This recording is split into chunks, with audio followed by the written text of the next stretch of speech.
ভাইয়ের আপনার বাইকরা স্কুল মাঠে আমি আগামী 1 তারিখে দেখলাম মঠগুলো মুড়িয়ে দিয়েছে।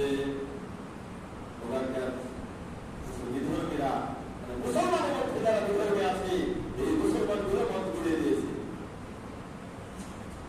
এদের বিদায় কবে আসবে?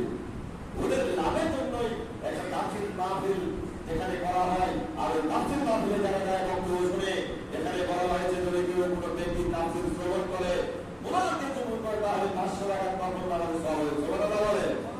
আর যদি কোনো বান্দা ওখান থেকে একটি আয়াত আজকে যে কথাগুলো বলছি ঐতিহাসিক প্রশ্ন শুনলে হবে না, ওদের থেকে তারা সব ভুলে গেল।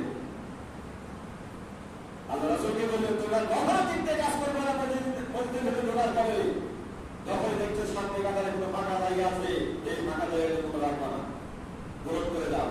দেখেন কাটা আটা ফাঁকা গাড়ি চাকা হয়ে বসে আছে, অথচ শরীরে না আমার কাজ এখানে আছে যারা হতে গেছে তারা দেখবেন যে কাতার যখন আধার হয়ে যায় দেখবেন একটি কাতার বাধা নাই, সব শুধু আমাদের আগে শুধু যখন আপনার আধার শেষ তারা এই কাতার শুধু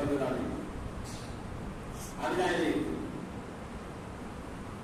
দেখছি যে হ্যাঁ কাতার কাতার কত বড় কতটা ওখানে হাদিস